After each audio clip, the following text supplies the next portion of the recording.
أصحابي صباح الخير عليكم. حلقة جديدة من حلقات شقاوتنا شقاوة شطار. يوم جديد، أصحاب جداد مختلفين، مغامرة ممتعة أكيد وهتكون جميلة. تابعونا النهاردة، هيكون عندنا حاجات كتير جدا نتعلم منها، حاجات مهمة ومفيدة، وكمان فقرة الأرت هنستخدم فيها حاجات كلها سهلة وبسيطة ونقدر إن احنا نعملها على طول بعد ما تخلص حلقات. خلونا نبتدي دلوقتي حلقتنا وشقاوتنا وشقاوة شطار.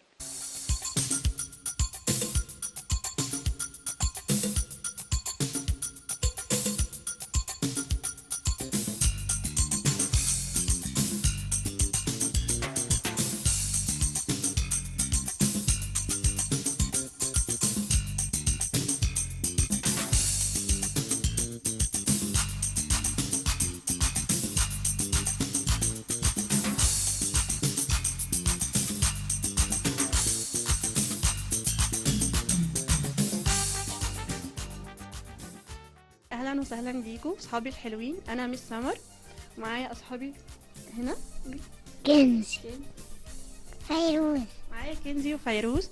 هنعمل حاجه بسيطه جدا.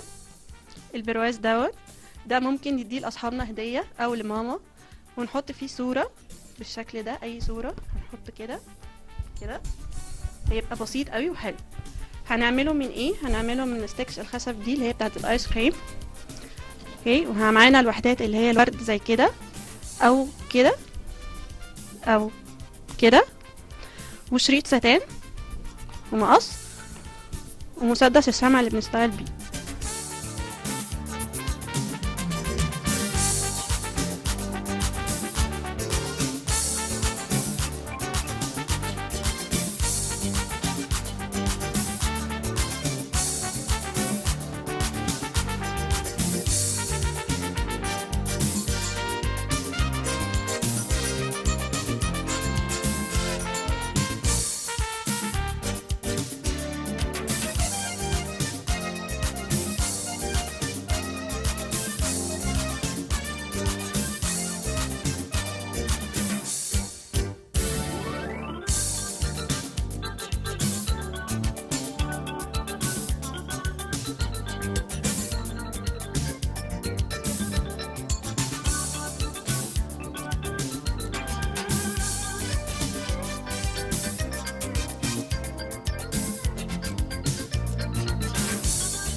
زي ما انتم شايفين احنا عملناه البرواز ده من خامات بسيطة جدا اللي هي الستيكس والورود، وعملناه بطريقة سلسة. وطبعا اصحابي الحلوين احنا ممكن نعمل زي ده في البيت ونديه هدية لاصحابنا او لبابي ومامي. تمام.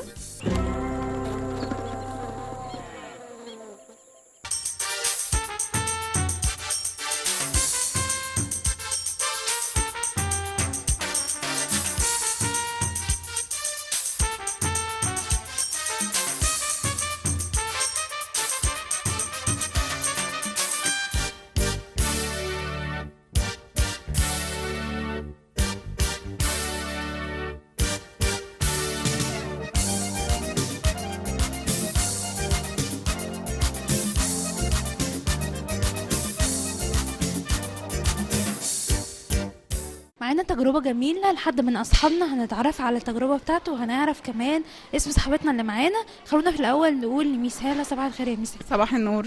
ميس هالة، النهاردة احنا معانا تجربة مهمة. حلا عاملة لنا تجربة جميلة جدا، يمكن هنتكلم عنها بتفصيل. خلينا نروح لحلا الأول وبعد كده نرجع لحضرتك مرة تانية. قولي لي حلا، انت في سنة كام؟ برايمري 2. برايمري 2. قولي لنا بقى، قولي لأصحابنا اللي معانا، انت البروجكت بتاعك ايه؟ سباركل بول. اوكي، دي الفكرة بتاعتها جاتلك ازاي؟ انت اللي قررتي ان انت تعمليها ولا كان عندك اختيارات وبعدين اخترتي منها؟ بصراحة يعني هي ماما ساعدتني كتير قوي فيها، هي وبابا، يعني انا مش عاملاها لوحدي. بس انت الفكرة بتاعتك انت كنت عايزة تعملي. اه طيب لما عملتيها ونفذتيها كانت صعبة عليكي ولا كانت سهلة لما بابا وماما ساعدوكي؟ كانت سهلة. جميل. وبعد ما خلصتي بقى حسيتي بايه؟ كانت عجباني قوي وكنت فرحانة ان انا عملت بروجكت. طب جميل، خلينا نقول لاصحابنا اللي معانا البروجكت بتاعنا بقى والتفاصيل بتاعته، عملتيه ازاي، استخدمتي ايه عشان هم يعرفوا اكتر، عشان لو حد منهم عايز يعمل زيه يعمل.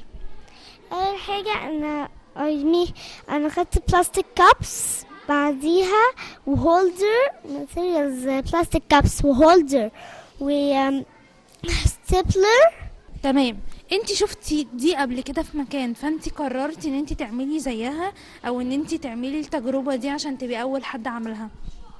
لا انا ما شفتهاش، بس انا عجبتني الفكره ورحت عاملاها يعني. انت عجبتك الفكرة فقررتي ان تكوني اول حد يعمل الفكرة دي. صح. جميل، هي جميلة فعلا، وجميل ان احنا في سننا ده نعرف نعمل حاجة.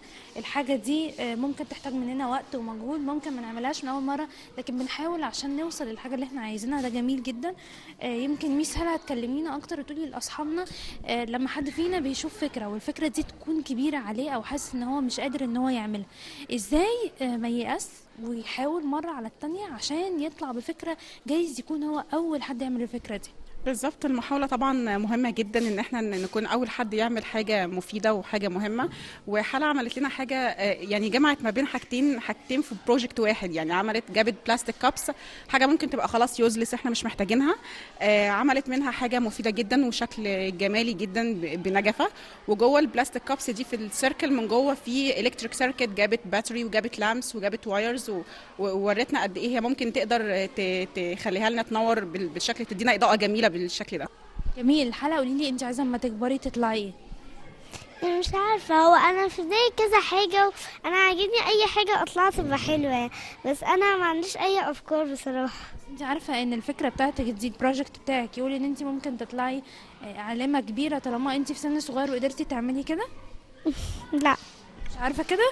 لا، ممكن تعملي انجازات كتير جدا، يبقى عندك طالما عندك مخيله واسعه، عندك ابداع ابتكار، ممكن تعملي حاجات كتير جدا. ما كنتش عارفه كده، بس برضه يعني هي عجبتني فكره البروجكت وعملتها، وكانت عجباني في الاخر قوي برضه. وهي عجبتنا فعلا، واصحابنا كلنا او كلهم شايفينها دلوقتي. اعتقد ان هم ممكن يجربوا بسببك انتي، عشان انتي اول حد يعملها. ممكن كلهم يجربوا ويقدروا ان هم يعملوا زيك، ونقول لهم برضو ان هي مش صعبة، سهلة، ولو حد كبير ساعدنا اكيد هنوصل اللي احنا عايزينه، صح؟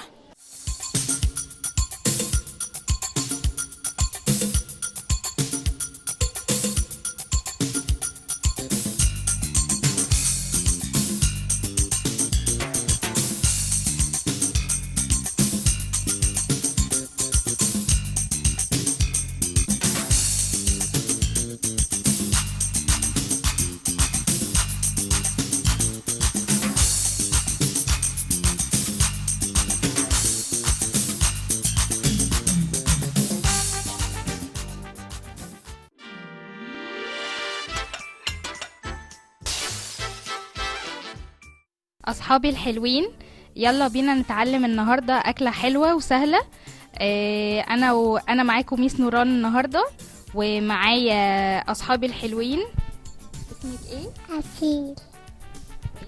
سلمى. أنا وأسيل وسلمى هنعمل النهاردة حاجة بسيطة جدا، جلاش هنعمله بالكريمة، ومعانا النهاردة فراولة وموز، وممكن نزينها في الآخر بالفرماسيل. يلا نبتدي النهارده نشوف هنعمل ايه.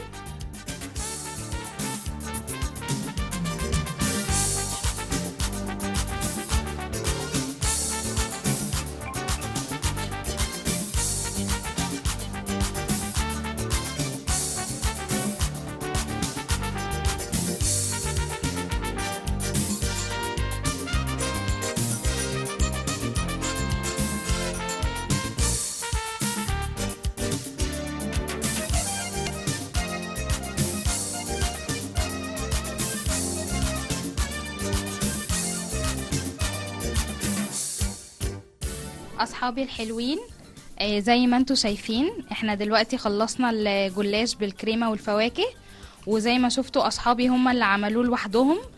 فهو طريقته سهلة وبسيطة، بس اهم حاجة نغسل ايدينا قبل وبعد ما نشتغل، وننظف مكاننا علشان بابا وماما يكونوا مبسوطين مننا. وبالهنا والشفا. صباح الخير على كل اصحابنا اللي بيتابعونا دايما في شقاوة شطار، والنهارده يوم مختلف جدا.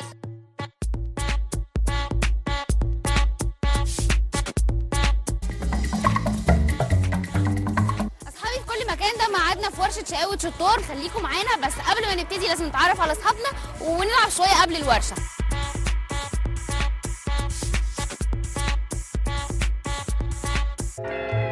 وصلنا معاكم دلوقتي لفقرة القصة. الحدوتة اللي معايا اسمها سارة والعصفورة.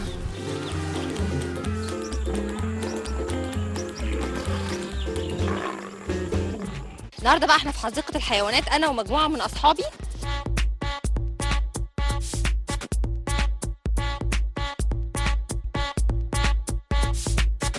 في كل فقره من المعمل بنوريكم افكار جديده بيعملوها اصحابنا. ايه الفكره بتاعت البروجكت او المشروع بتاعك يا سيف؟ عبارة عن مروحة وصلته باسلاك وبوصله ببطارية والمروحة تلف.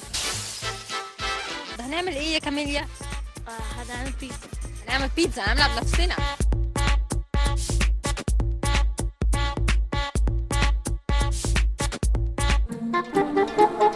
وصلنا دلوقتي لفقرة من فقراتنا وهي فقرة اسمعونا. ده مش تظهير كويس عشان هم عايزين يركزوا.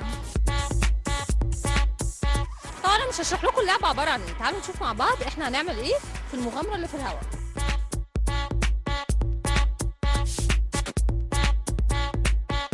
1 2 3 باي باي. اصحابي كده خلصت كل الفقرات اللي كانت معانا النهارده. يا رب فقراتنا كلها تكون عجبتكم، يا رب تكون الفقرات ممتعه ومسليه، والحاجات اللي عملناها بايدينا تكون سهله وبسيطه عليكم، وكمان تعملوها على طول. تابعونا كل يوم بيكون معانا مغامره مختلفه، كل يوم بيكون معانا شقاوه جديده من شقاوتنا شقاوة شطار.